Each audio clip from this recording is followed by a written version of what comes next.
Jésus, le roi des rois, appelle et te répondra. Jésus, le roi des rois, appelle et te répondra. Jésus, le roi des rois, appelle et te répondra. Jésus, le roi des rois, appelle et te répondra. Jésus, le roi des rois, appelle et te répondra. Jésus, le roi des rois, appelle et te répondra. Jésus, le roi des rois, appelle et te répondra. Jésus, le roi des rois, appelle et te répondra. Jésus, le roi des rois, appelle et te répondra.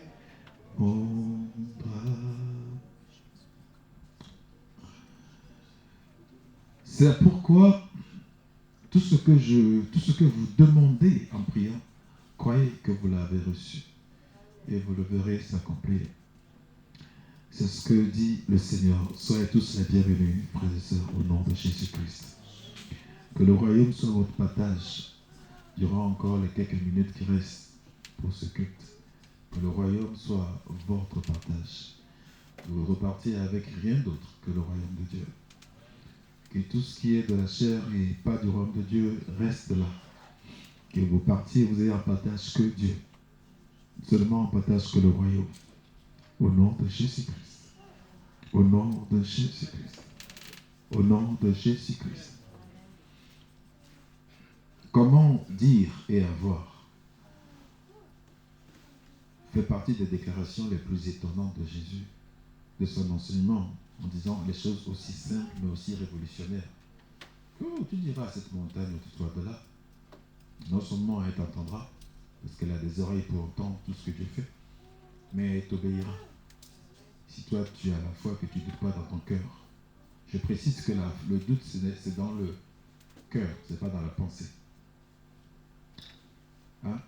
Le doute c'est dans le cœur, c'est pas dans la pensée. Quand on commence à réfléchir à la chose, à l'évaluer dans la pensée, on n'est pas encore en train de douter. C'est quand l'évaluation maintenant engendre le refus de la certitude de ce que Dieu avance. Que là, ok, c'est dans le cœur, c'est devenu un doute. On a accepté. Mais évaluer et commencer à juger la chose, tu n'es pas en train de douter encore. Le doute, c'est dans le cœur. Et d'ailleurs, la foi aussi, c'est dans le cœur. Il dit, c'est en croyant du cœur qu'on parvient à être juste devant Dieu. Maintenant, c'est en confessant avec la bouche que physiquement, on a le salut, qu'on a ce qu'on cherche.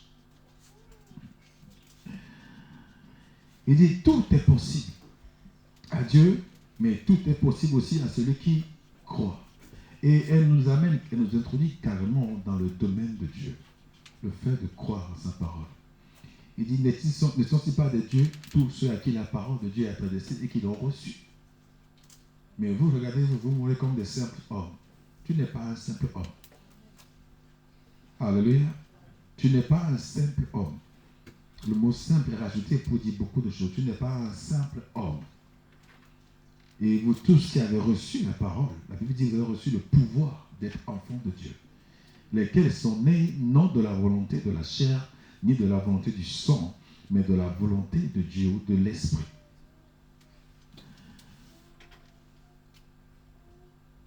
Vous êtes esprit. Je suis esprit. Vous êtes esprit qui habite dans un corps et qui dispose d'une âme. Alléluia. Quand vous priez et que vous ne croyez pas, je peux vous garantir de ne pas prier, c'est mieux. Que celui qui doute ne s'imagine même pas qu'il recevra quelque chose de Dieu. Que celui qui doute s'imagine même pas qu'il recevra quelque chose de Dieu. Et à chaque miracle de Jésus, c'est qu'il te soit fait selon ta foi.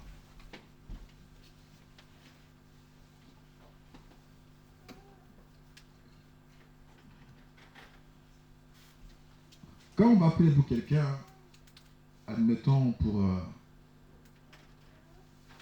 même pour une promotion au travail, et que la personne te dit, ah, on va voir si Dieu va faire ou pas. Tu sais que tu as perdu ton temps. Ou avant de prier, la personne te dit, ah, ok, si c'est la volonté de Dieu, Dieu va faire. Tu perds ton temps aussi.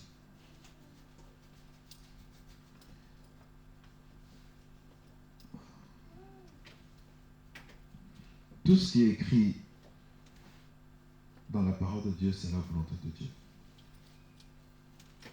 C'est vraiment à la volonté de Dieu que tu réussisses. C'est vraiment sa volonté que tu sois en bonne santé. Bien-aimé, je prie que tu prospères à tous égards. Comme prospère l'état de ton âme. Alléluia. Et Jésus dit, cherchez premièrement le royaume de Dieu et sa justice. Et tout ce que même Salomon avait vous sera donné par-dessus. Dieu veut que vous réussissiez. Dieu veut que vous dominiez. Dieu veut que vous soyez devant. Dieu veut que vous soyez restaurés. Que vous ayez une bonne famille. Que vous disposez d'un bon travail. Que vous soyez heureux. Dans les béatitudes que Jésus enseigne sur la montagne, il a cité plusieurs fois, heureux sont, heureux sont, heureux sont, heureux sont. Il aurait pu dire malheur, mais non.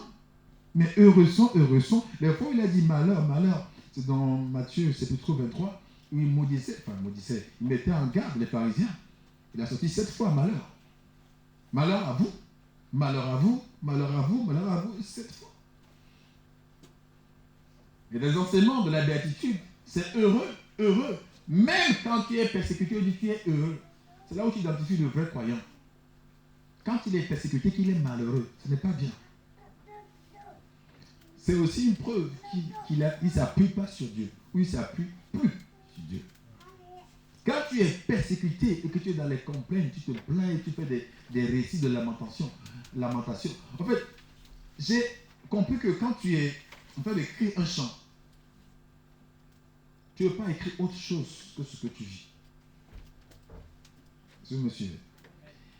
Et les fois où tu réussis à accoucher sur une feuille des tests qui ne sont pas ton actualité, c'est que tu te transformes.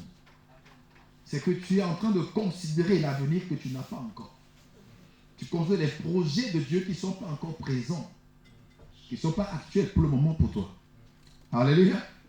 Et Jérémie dit la même chose. Au lieu d'écrire les lamentations, il dit, ah, est-ce que je vais ressasser l'absinthe devant mes yeux? Non, je vais plutôt m'exposer à contempler les bontés de l'Éternel. Et pourtant, ça se trouve dans le livre de Lamentations. Contempler les bontés de l'Éternel. Et quand tu es persécuté, il doit avoir une joie. Parce que tu sais que tu as fait le bien. Mais quand on te persécute pour le mal que tu as fait, là, tu peux pleurer. Tu peux pleurer. Parce que Dieu n'en est pas glorifié. Mais quand on te persécute, limite, prie pour qu'on te persécute. C'est la preuve que tu es mis à part. Vous dites pas Amen?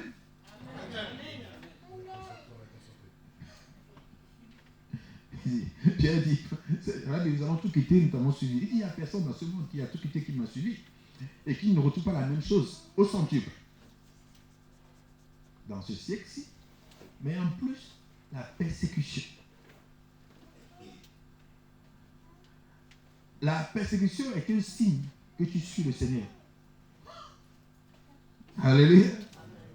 Il dit, tous ceux qui veulent être pieux avec Dieu sont ou seront persécutés. Si tu n'es persécuté nulle part, tu n'es avec Dieu nulle part. Alléluia. Persécuté au boulot, persécuté partout. Mais tu sais quoi? Tu triomphes aussi partout. Comment parlerons-nous de triomphe si on n'est pas challengé, si on n'est pas persécuté d'ailleurs? Comment est-ce que la vie pour toi peut sonner bien si tu n'as pas de challenge, tu n'es pas pressé? Parce qu'il dit, prends courage, fortifie-toi. Tu le feras pourquoi? Tu prendras courage, tu te fortifieras pourquoi? Parce que les temps seront durs. Parce qu'on cherche à t'oppresser, à t'opprimer. Et là, tu prendras courage et tu vas te fortifier toi-même. Alléluia. Alléluia. Je vous assure, quand il n'y a pas un challenge et que Dieu met dans ce pays, enfin, dans le contexte, pas de la France, mais Dieu met dans la ville où ça se situe, Dieu fait naître un sauveur, ou je veux dire un envoyé, que Dieu fait naître dans une ville. Forcément, pour cette ville-là, les ténèbres arrivent. Sinon, à quoi sert l'envoyé s'il n'y a pas de ténèbres? À quoi sert d'avoir la lumière s'il n'y a pas d'obscurité éclairée? Hein? Mais toi, tu peux fuir ton village.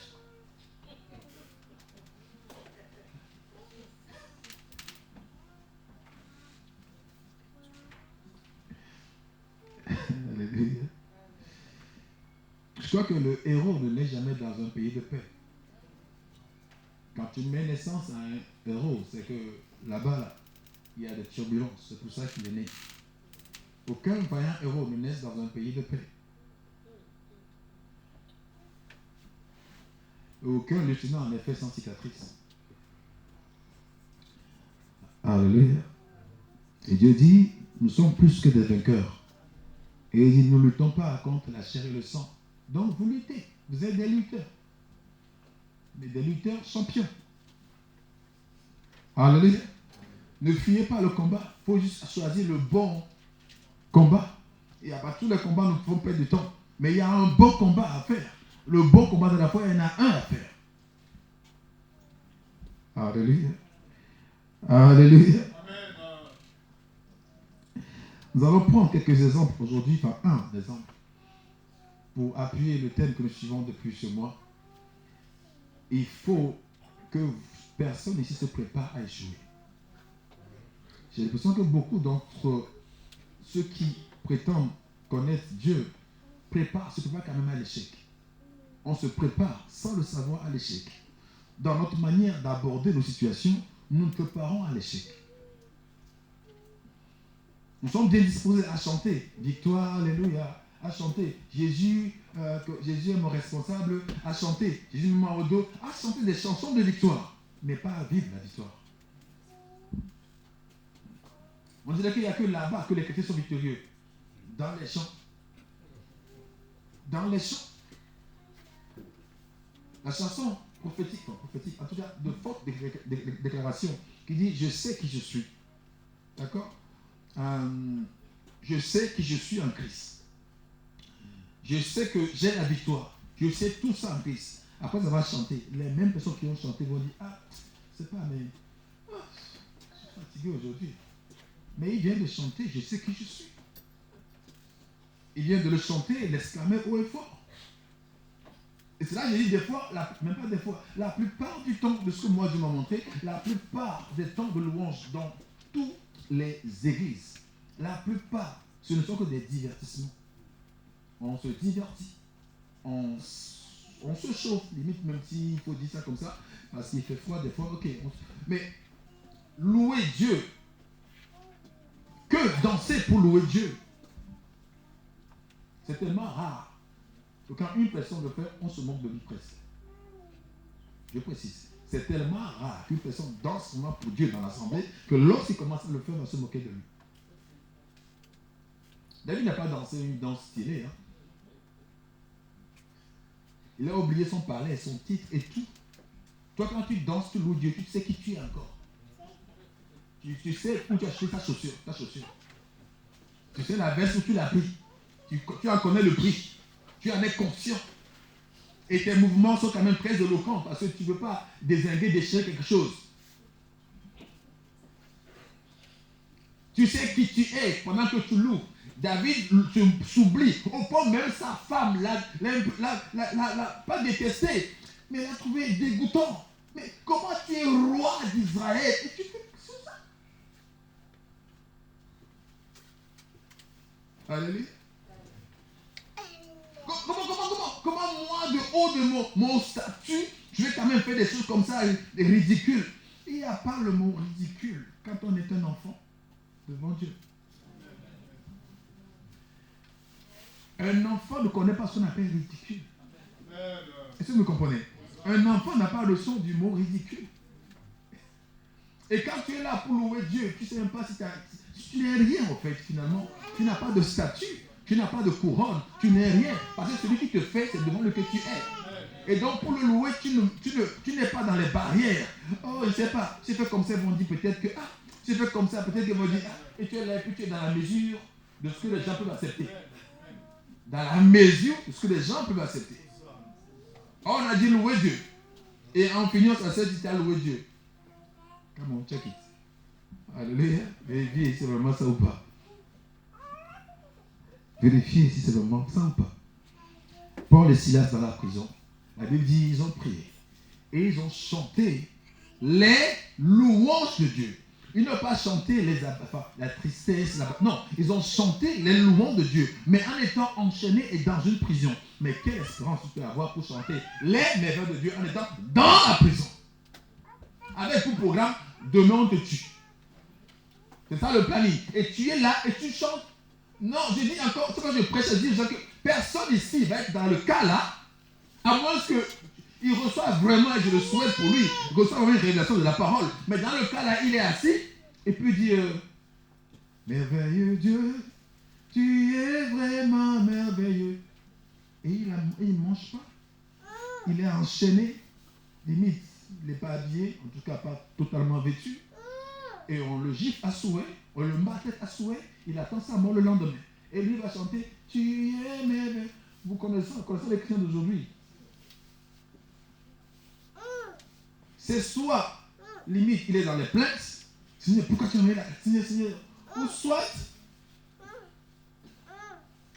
souffle ton feu, le feu du feu divin, souffle ton feu. Enfin, voilà, ou Satan, je te lis, des chansons comme ça, mais pas dans l'abandon. On est dans la louange que lorsqu'on est dans l'abandon.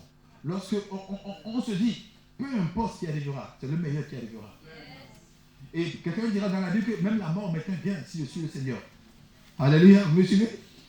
Et quand on est dans la louange, on est dans l'abandon, on dit Seigneur, peu importe ce qui va arriver, tu es toujours mon Seigneur. Alléluia. Et c'est compliqué à faire. C'est difficile à faire. Mais que Dieu nous donne la capacité de le faire au nom de Jésus-Christ. Au nom de Jésus-Christ.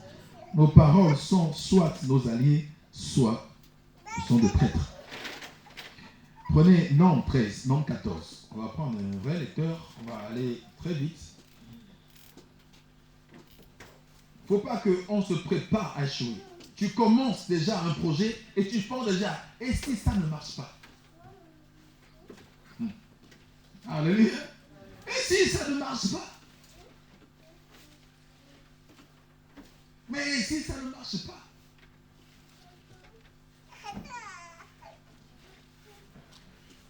Nombre, j'ai dit, c'est dans l'Ancien Testament. Hein? Nombre. Nous allons prendre l'histoire que vous connaissez déjà, mais on ne va pas faire des histoires ce matin. On n'en fait jamais presque. Mais vous connaissez bien l'histoire de Caleb et de Joshua. Nombre chapitre 13 et chapitre 14. Je devrais plus m'attarder sur le chapitre 14, mais laissez-moi ramener sur le chapitre 13. Et il y a des éléments très, très, très profonds et utiles dedans. Il se peut qu'on ne finisse pas aujourd'hui. Parce que comme j'ai dit depuis le mois, des 2 mois, je ne vais pas courir sur ce sujet.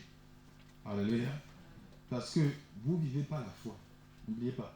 Il dit, le juste vivra par la foi. Et ce n'est pas un sujet à vite finir. Parce que c'est avec ça que vous vivez. Vous vivez par la foi, non pas par les normes. Et même pas par la loi. Vous vivez par la foi. Et sachez que la foi a tellement de sources. Et le doute a aussi tellement de sources. Si nous avons la foi parce que nous entendons, quelqu'un dira aussi, nous avons le doute parce que nous entendons. Et donc, choisir et ouvrir ou fermer certaines sources de parole, ça serait utile si on veut que la foi soit en bonne santé. Et donc, une foi en bonne santé dit que votre vie est en bonne santé. Alléluia. Que votre vie est en bonne santé. J'ai vu des gens qui ont fait des choses, qui ont eu qui ont été visités de façon que humainement on peut pas expliquer. Au Nigeria, il y a une femme avec son enfant qui est encerclée par 10 hommes. Prêt à les dépouiller, mais à les violer aussi. Elle commença par la fille d'abord. Et la femme avait juste une fiole d'huile. Et il prend comme ça et jette. Oh Jésus!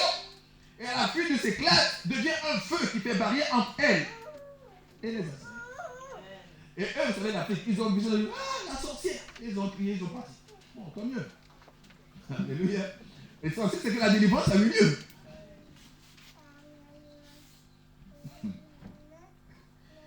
Oui, vous savez, quand on est armé avec les couteaux, les armes blanches, avec le fusil, mais quand on est en face de sorcier en Afrique, ça craint. Il vaut mieux quitter avec les fusils que d'essayer de riposter. Donc ils ont vu la muraille de feu comme ça. Ils disent non, sorcier. Et ils sont partis.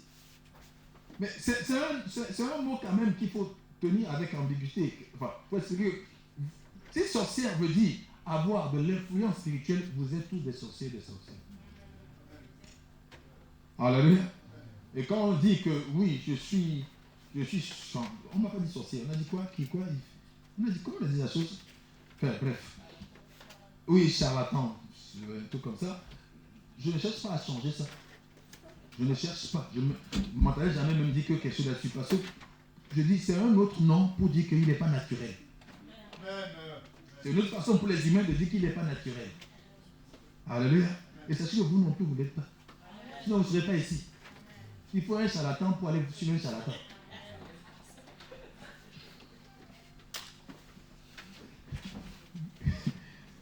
C'est parce que vous avez mon charlatanisme que vous êtes là.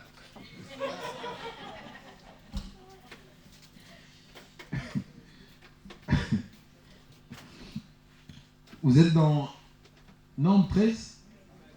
Bien.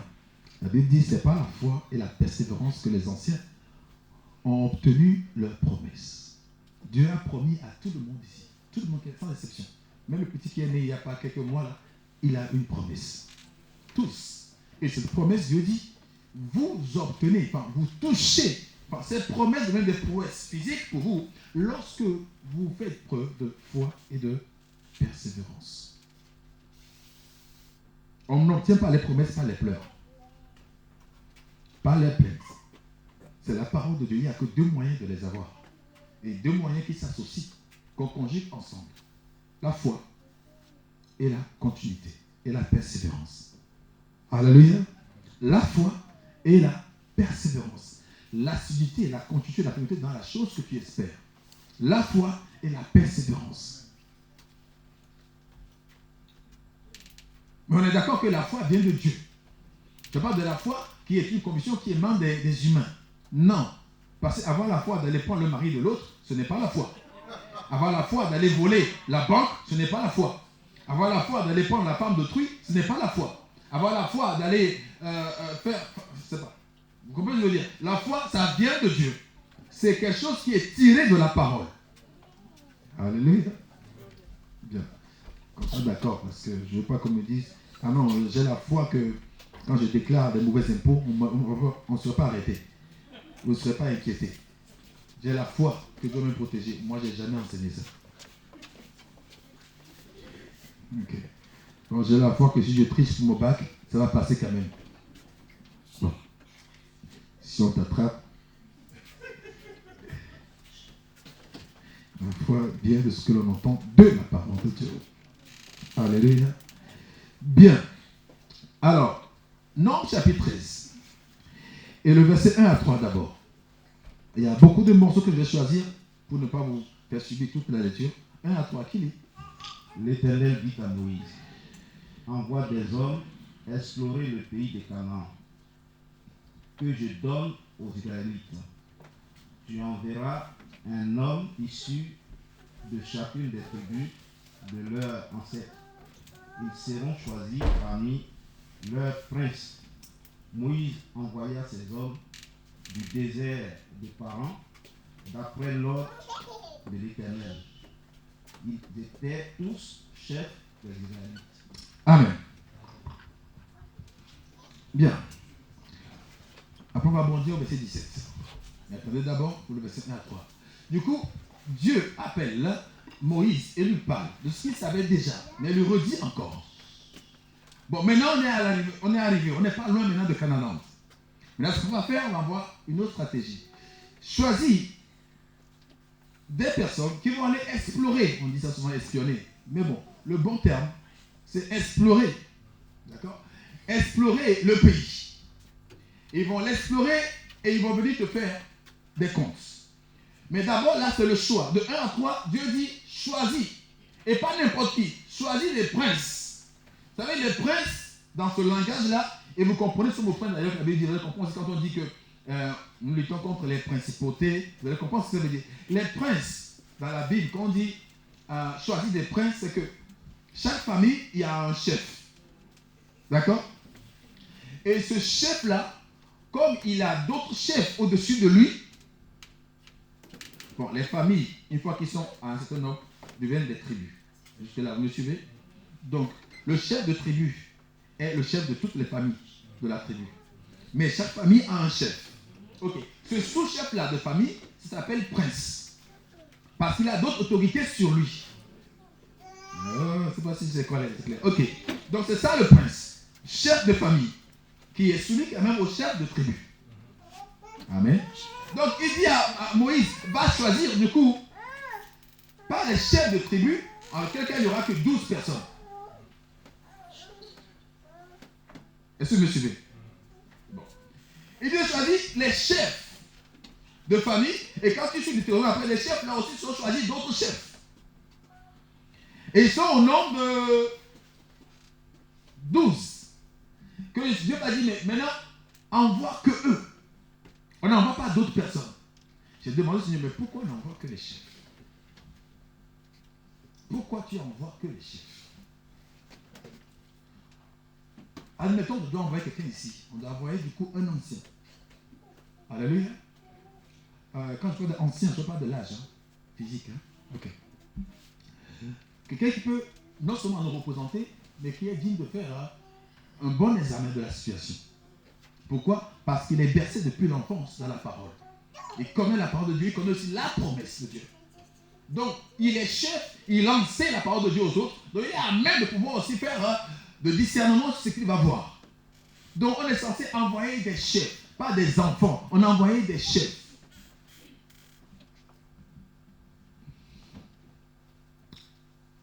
Et les chefs là ont été listés après du verset 4.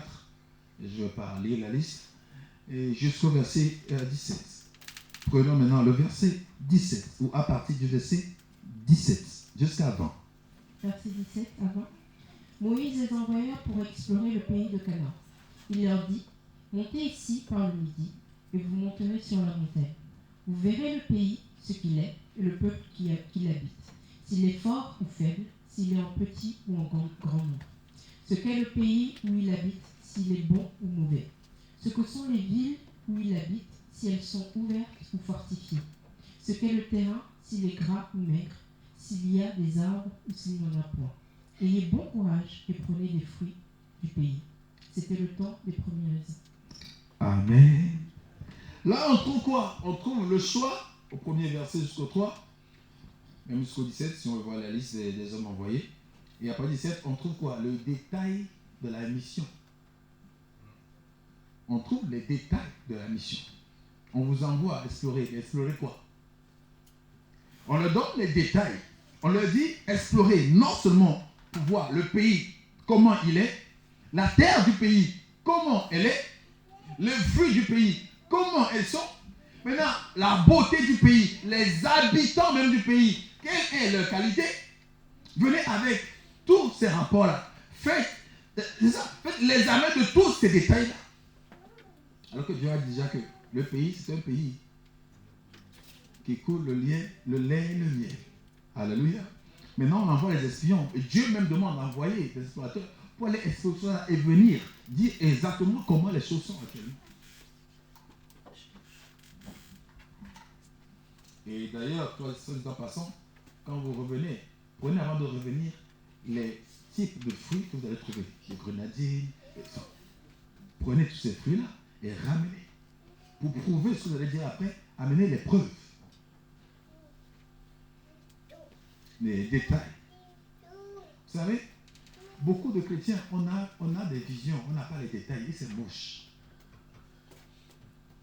Je vous ai dit, un pasteur que j'ai croisé, enfin, il n'est pas pasteur, mais il devrait l'être, selon te dire. Je veux dire, on partageait et puis je dis, mais au fait, toi, je t'ai envoyé pour tu enseignes quoi? Et il nous enseigne tout Dieu. Moi, j'enseigne Dieu totalement. Je dis, peu de précision, j'enseigne toute la Bible. Et là, je rétorque, tu es trop petit. Personne n'est assez grand pour enseigner tout Dieu. Personne, aucun pasteur n'a tout Dieu en lui pour dire je donne tout Dieu. Non, il dit chacun a reçu selon une mesure de foi. Et Paul dira que nous enseignons en partie. Parce que nous avons reçu aussi en partie. Si toi tu connais tout Dieu, tu enseignes tout Dieu, tu es Dieu déjà. Tu es déjà Dieu, toi.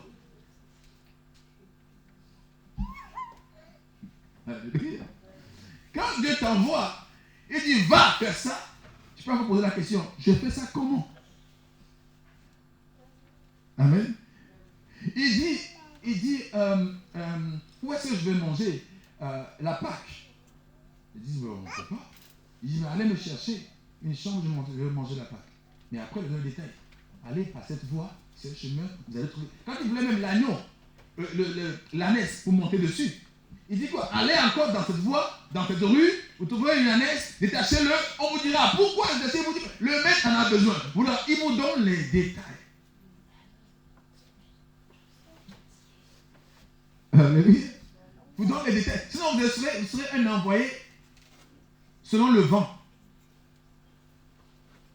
Je dis beaucoup prêchent la grâce, pas parce qu'ils ont reçu la révélation du sujet, mais parce que c'est devenu en vogue. Et ils vont le prêcher sans l'esprit qui va aller avec. Beaucoup vont essayer d'imiter le pasteur, prêcher la délivrance et vouloir toucher tous les hommes pour que tous les hommes tombent. Et d'aucuns vont dire non, je prêche la restauration, d'autres vont dire non, je prêche ça, je prêche. Mais vous savez, vous allez annoncer ce que Dieu vous a demandé d'annoncer avec l'insistance sur une partie précise. Alléluia. Je ne parle pas de la manifestation, je parle de ce que tu enseignes. Parce que les hommes de Dieu qui disent que non, moi, prier pour les malades, guérir les malades, je ne vais pas donner ça. Donner ça aux autres, c'est faux. Ça vient donner ça à tout le monde qui l'a envoyé. Alléluia. Il dit, allez, en parlant de tous, allez guérissez les malades. N'est-ce pas? Ok, il n'a pas dit quelques-uns. Allez-y tous et guérissez les malades. Donc, il ne faut pas qu'on fuit nos responsabilités. Alléluia. Je parlais de l'enseignement, ce que tu vas aller enseigner aux gens.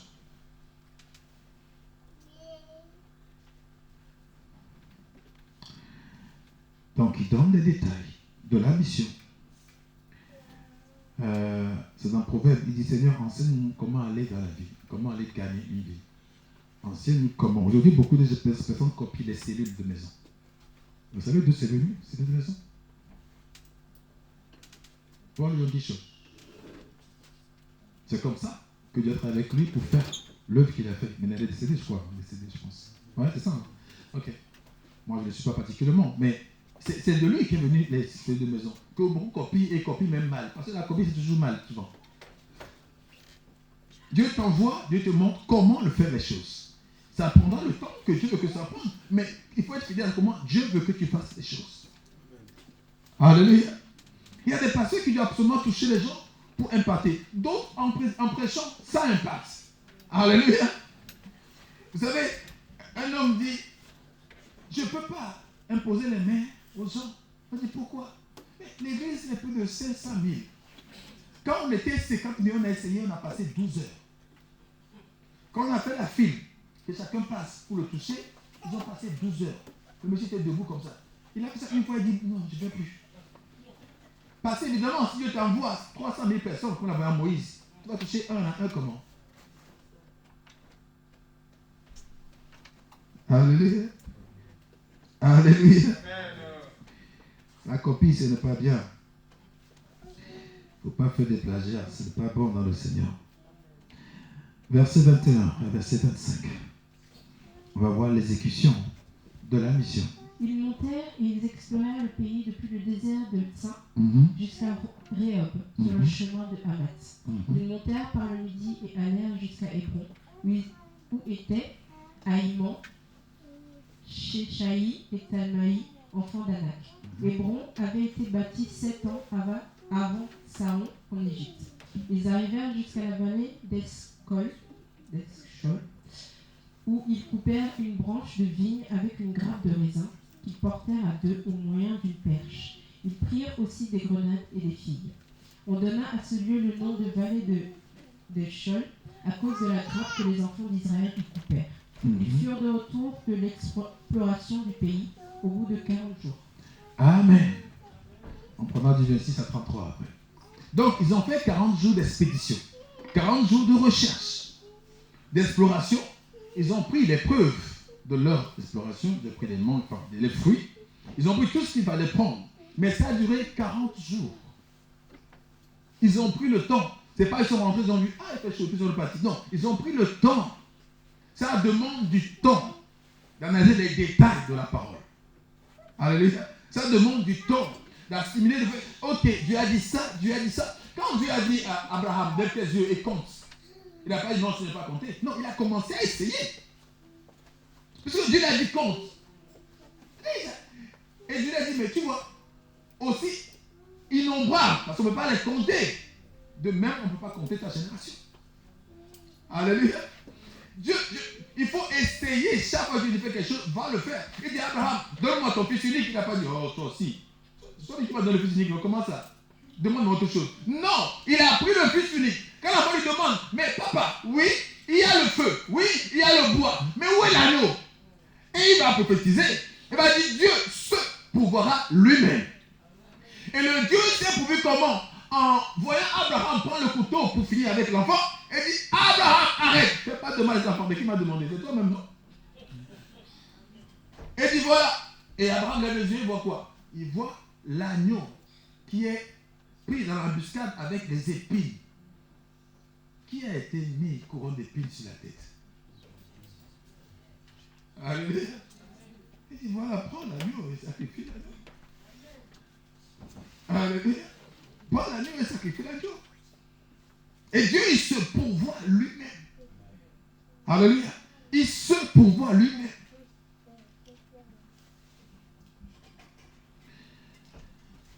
Verset 26. Verset 33. À l'heure arrivée, ils se rendirent auprès de Moïse et d'Aaron et de toute l'assemblée des enfants d'Israël à Kadès dans le désert de Paran. Ils leur firent un rapport ainsi qu'à toute l'assemblée et ils leur montrèrent les fruits du pays. Voici ce qu'ils racontèrent à Moïse. Nous sommes allés dans le pays où tu nous as envoyés. À la vérité, c'est un pays où coule le lait et le miel, et en voici les fruits. Mais le peuple qui habite ce pays est puissant.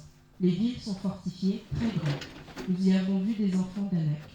Les Amalécites habitent la contrée du Midi, les Étiens, les Jébusiens, et les Amoréens habitent la montagne, et les Cananéens habitent près de la mer et le long du Jourdain. Caleb fit taire le peuple qui murmurait contre Moïse. Il dit, montons, emparons-nous du pays, et nous y serons vainqueurs. Mais les hommes qui étaient allés avec lui dirent, nous ne pouvons pas monter contre ce peuple, car il est plus fort que nous. Et ils décrièrent devant les enfants d'Israël le pays qu'ils avaient exploré. Ils dirent, le pays que nous avons parcouru pour l'explorer est un pays qui dévore ses habitants. Tous ceux que nous y avons vus sont des hommes d'une haute taille, et nous y avons vu les géants, enfants d'Anak, de la race des géants. Nous y étions à nos yeux et aux leurs comme des sauterelles. Alléluia. Un moment donné, j'ai prié, j'ai demandé au Seigneur, mais pourquoi Moïse aussi n'a pas demandé qu'on lui fasse le rapport à huis clos d'abord?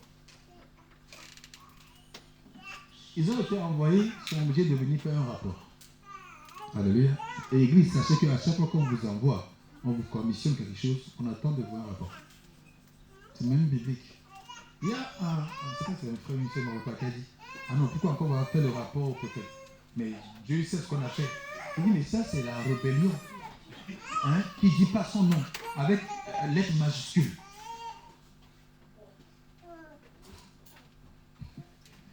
Peu importe l'âge, peu importe comment tu es doué, on t'envoie, tu dois faire un retour. Et un retour propre, soigné. Alléluia. Parce que dans le retour, on voit quel esprit t'anime. Dans le rapport, on sait quel esprit t'anime. Dans la mission que tu as occupée, on comprend quel esprit. Et il suffit de laisser les gens parler pour savoir quel esprit les anime. Je le sais ici. Pour connaître l'esprit de quelqu'un, donne-lui la place de parler. Laisse-le parler.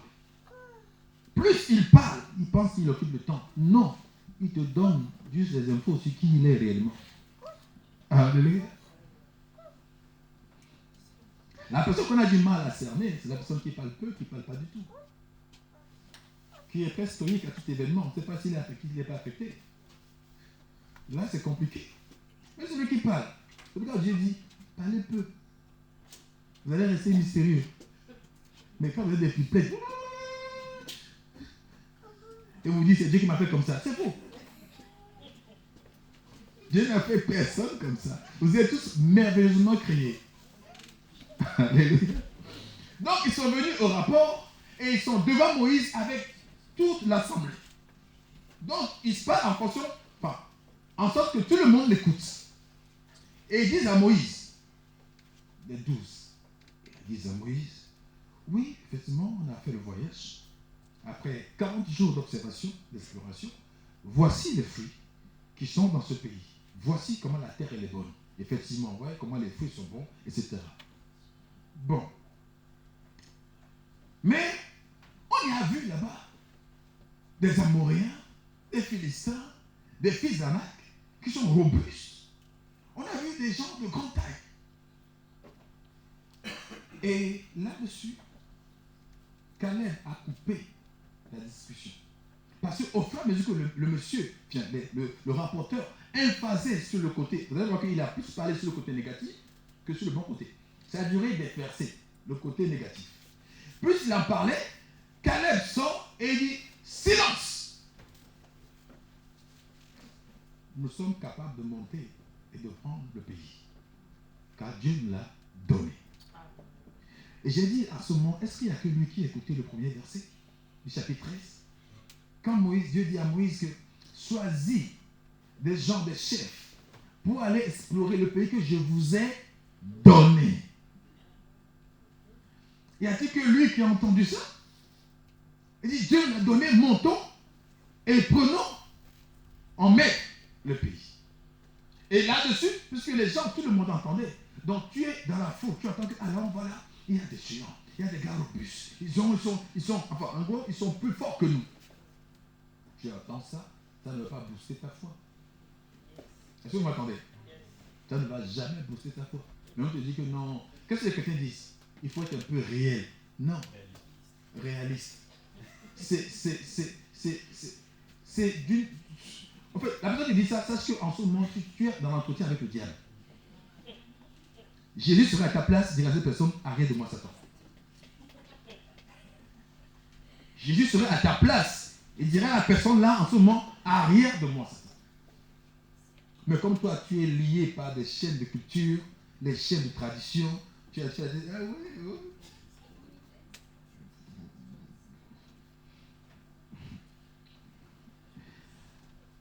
Caleb voyait que le peuple, entendant ce discours, va être refroidi.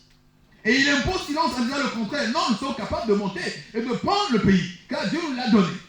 Là-dessus, les mauvais rapporteurs commencent encore à enchérir et disent non, on a vu des fils d'Anak qui sont géants. Vous savez quoi, Moïse? La terre qu'on a visitée là, la terre qu'on a explorée, elle dévore ses habitants. Mais ils ont encore effacé plus. La terre là, avant de ne pas dire ça, mais quand Caleb a dit que non, on peut pas. Il m'a dit, ok, mais on va tout vous dire. La terre là qu'on a vu, la réalité, elle dévore ses habitants. La preuve, il faut être géant pour habiter là-bas. On a vu des géants là-bas qui sont là-bas. Si on doit comparer, et le chrétien ne doit jamais se comparer, et jamais comparer, mais si on doit comparer, il dit, on est devant eux comme des sautes. Comment toi sauterais? Mais c'est jusqu'où va le côté réaliste. C'est quand même un sauterelle.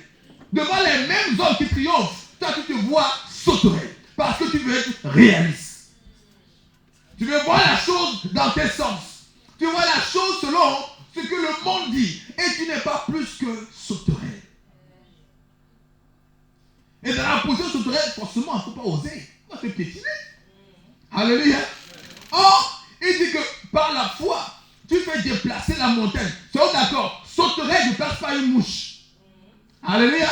Pas non plus une pierre. Et surtout pas une montagne. Il n'y a que des géants qui déplacent les montagnes. Donc il y a des géants, c'est que toi tu es un super géant. Mais quand tu te vois sauterelle, tu ne déplaceras aucune montagne.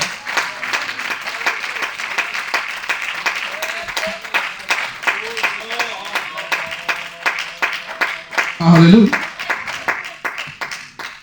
C'est compliqué, mais vous allez voir que comment tu te considères, c'est comme ça que tu finis. Alléluia. Je vous ai dit, le Seigneur m'a parlé il y a quoi? Peut-être un mois, d'aller voir déjà, de me documenter sur Alexandre le Grand. Je dis, il n'est pas chrétien celui-là déjà. Première question, il n'est pas chrétien. Je suis parti voir, j'ai même pris, et j'ai même étudié, j'ai même vu le film. Macédoine. On dirait un Togo en miniature. Un petit pays comme ça qui va aller envahir la Perse. On dirait, je ne sais pas quoi, la Russie.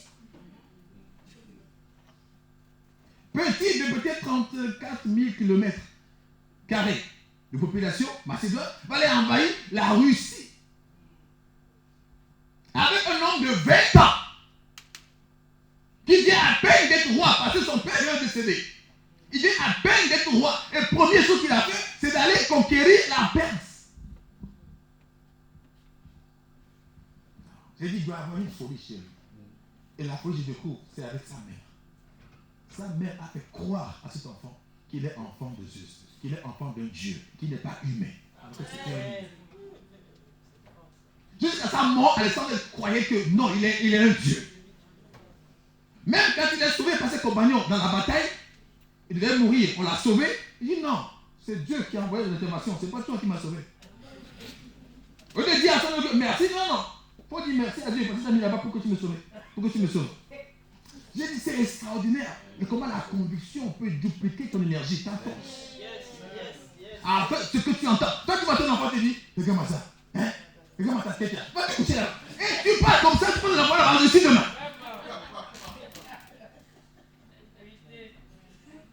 L'enfant a mené un échec. On lui a dit que non. D'ailleurs, Alexandre était venu avec un échec parce qu'il était exilé par son père pendant des années. Quand il revient, sa mère lui dit, ne pense même pas à ce qui peut ressembler à un échec. Parce que tout ce que tu oses faire, c'est succès garanti. Parce que tu as un dessein que nul autre homme sur la terre n'a. Ah bah, il a encaissé cette immeuble. Je vais défier nul autre homme que le roi de Perse. Comme c'est lui le plus puissant du monde là, c'est lui qui va attaquer en premier. Et c'est lui qui est parti attaquer en premier. Quand on lui a dit que son armée est battue ici, il a dit non, c'est pas grave, moi j'arrive. 20 ans, pas espérant de la guerre, 20 ans. Alléluia. Comment tu te vois est tellement important pour toutes les courses, toutes les victoires à venir. Je ne parle pas d'arrogance, je ne parle pas d'orgueil. Je dis comment tu te vois selon la parole. Détermine si tu vas aller loin ou pas. Alléluia. J'étais dans une église. Un jour, on dit au pasteur que le pasteur est en train de faire partir les gens de l'église. Et un jour, pendant qu'il prêche, il dit, j'ai entendu le rapport que je fais partir les gens de l'église. Mais vous savez quoi? Le Seigneur balaie sa maison. Ils sont en train d'être partis, non, ils sont en train d'être nettoyés. Et la maison, s'il prend de l'église, va être remplie à nouveau, vous allez voir. Et dernier rapport, il y a 5 ans que j'ai de lui, c'est qu'ils sont maintenant à l'aéroport. Ils ont quitté même la place qu'ils ont parce qu'il n'y a plus de place. Parti à l'aéroport. J'ai dit, on l'appelle le pasteur orgueilleux. Comme ça on l'appelle. Je ne peux pas son nom passer le Togolais, il peut savoir. Je peux attester que oui. C'est un homme qui pense qu'il peut tout réussir. Il pense même que s'il était président, il va rassembler le monde entier, il va les unir. Là où tout le monde est échoué. C'est comme ça qu'il réfléchit. Il pense, et il le pense réellement. Je vous dis, il le pense réellement. Des fois, on dit, mais tu es imbu de ta personne. Mais au final, quand tu vois la chose sur l'angle de la parole, tu dis, mais Dieu dit, je te mettais où? Devant. Alléluia. Et il dit à Josué, nul ne t'aida devant toi de ton vivant. Et pourtant, c'était un mortel. Vous pensez que vous êtes fait de gombo et de foutous. Dieu dit, vous êtes fait. Non, mais Dieu dit, vous êtes fait de la parole, de l'esprit, de la puissance. Vous pensez que vous êtes fait seulement de gombo. Non, vous êtes fait de l'esprit.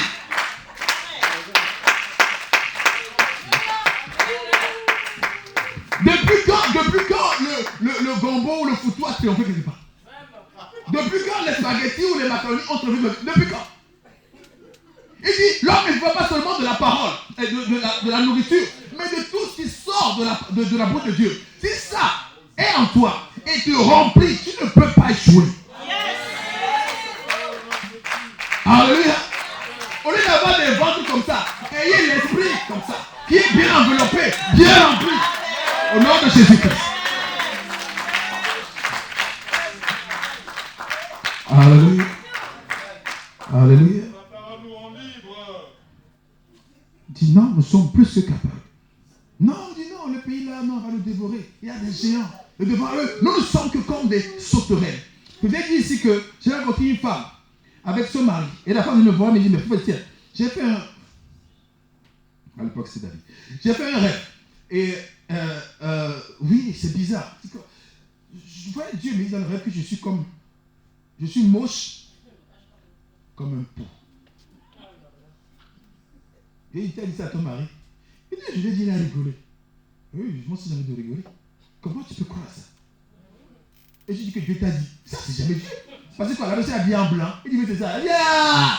Le diable s'habille en blanc. Ce n'est pas parce qu'il est en blanc que c'est Dieu qui te parle. Dieu dit dans sa parole, tu es merveilleusement créé. D'accord? Wonderfully made. Tu es merveilleusement créé. Et toi, tu permets que Dieu que tu es moche comme un pou. Et tu l'encaisses, tu crois même un peu, tu réfléchis dessus.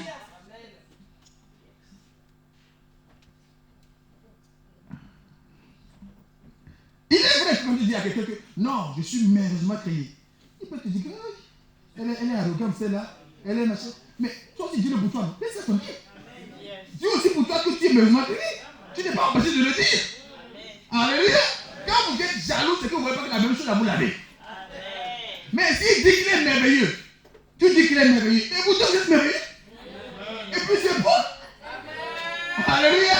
Il ne dit pas qu'il est... Alléluia. Le monsieur ne dit pas qu'il est mieux que toi. Il dit qu'il est merveilleux. Il parle de lui-même. Pourquoi tu sens offensé? Il dit que je suis merveilleusement créé. Je suis la brunette de ses yeux. Alléluia. Je suis l'intouchable. Je suis loin de Dieu. Je suis une flamme de feu. Et puis quand il a dit, pourquoi il parle comme ça? Mais dis-le pour toi aussi. Dis-le pour toi aussi, confesse-le pour toi-même. Il dit, quand tu vois dans le miroir la face que tu as, il ne faut pas l'oublier. Alléluia. Il dit, je donnerai des nations pour toi. Amen. Yes. Et la première fois que cette révélation m'est donnée, j'ai dit, si tu vas aller à l'hôpital, il faut que tout mon quartier soit d'abord à l'hôpital. Et ce n'est pas de l'arrogance. Tu t'appuies sur la parole. Alors certainement, tout le quartier n'ira pas à l'hôpital. Mais il faudra du temps pour que tu y ailles. Alléluia. Il faudra du temps pour que tu y ailles. Mais tu vois la parole, tu te vois, et puis tu te dis, moi c'est pas ça. Parce que tu es rempli de nourriture terrestre. Tu es rempli des éléments de la terre. Les éléments spirituels sont beaucoup en petite quantité chez toi.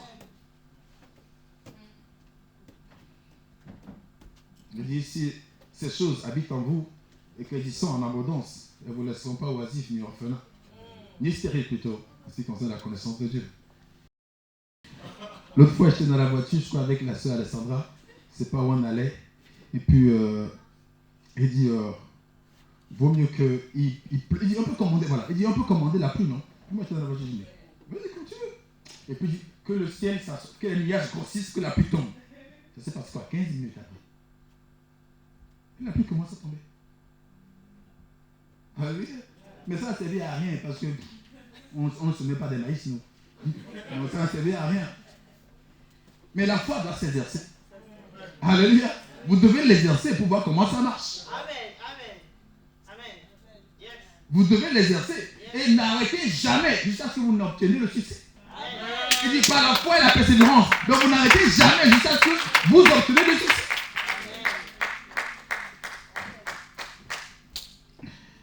Et il dit, ah non, le pays là dévore ses habitants. Il dévore. C'est pour ça qu'il n'y a que des géants qui y habitent. Nous, on ne peut rien dans ce pays-là. La race des géants. Nous étions à leurs yeux comme des sauterelles. Il appelle race des géants. Or, je vous rappelle que quand Dieu vous appelle, d'ailleurs, en l'occurrence, quand Dieu les a appelés, il leur a dit que je vous donne le pays de Canaan.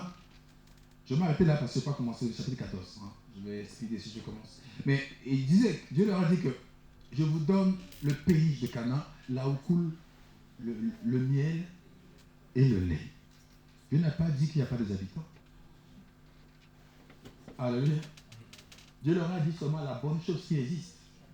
La mauvaise qui existe, je ne vais pas parler parce que c'est une futilité. Est-ce que vous comprenez? Dieu sait qu'il y a des challenges dans votre vie. Il sait que vous êtes challengé, mais il n'en parle pas. Il parle que de la bonne chose, du bon projet qu'il a pour vous. Amen. Pourquoi il parle que de la finalité? Parce que pour lui, les challenges là sont pour vous des exercices. Prenez, quand tu prends un enfant, d'accord, qui va être roi demain, tu sais que c'est lui qui va être roi. Mais on devait voir des exercices. On donne des esclaves à combattre, à faire la main. D'accord? Tu sais que l'esclave ne peut jamais te tuer. Donc quel exercice facile? Vous avez vu ça? En temps des Romains, les empereurs, leurs enfants, ils leur font exercer par les esclaves. L'enfant a le droit de blesser l'esclave jusqu'à saigner. L'esclave n'a pas le droit même de toucher même un cheveu de l'enfant. Il dit, mais quel combat ça? Et l'esclave a un bois, l'enfant, petit roi, a l'épée. Et on dit, battez-vous. Il dit, mais ça, c'est pas battez-vous, c'est fait une mise en scène. Et l'autre s'acharne, papa, tu vois, je l'ai saigné. Il dit, bravo mon fils, continue. Les challenges dans vos vies sont que des exercices que Dieu a mis en place. Amen. Pour que vous arrivez costaud. Yes. Ce ne sont pas des obstacles pour vous arrêter. Que personne ne s'arrête. Amen. Que personne ne s'arrête au nom de Jésus.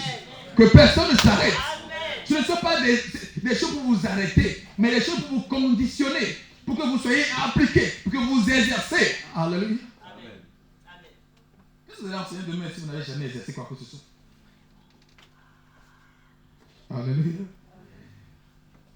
Il dit, aucune épreuve n'arrive qui est insurmontable, qui vous dépasse. Si c'est arrivé dans votre route, dans votre chemin, c'est que vous êtes capable déjà de traiter cette épreuve-là. Et Dieu, en l'amenant, ou en permettant que ça arrive, il met aussi dedans cette même épreuve-là le moyen d'en sortir. Et le moyen au singulier de sortir, c'est Jésus. Amen. Alléluia. Et une fois que vous avez Jésus, vous n'avez pas d'obstacle vraiment qui porte ce nom-là dans votre vie. Alléluia. Tout ce qui semble être obstacle, ce sont des tremplins. Amen. Là où moi je vais vous dire une chose, qu'est-ce que vous croyez réellement?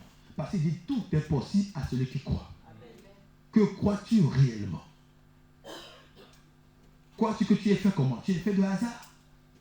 Tu es fait de spermatozoïdes? Tu es fait de quoi? Tu es fait de nourriture physique? Tu es fait de quoi? C'est ça en fait, tu es quoi? Tu es fait de quoi? Tu crois en quoi? Toi, tu crois que tu es un simple homme, mais tu es un simple homme. Alléluia. Tu crois en quoi? Il dit tout est possible à celui qui croit. Tout est possible à celui qui croit.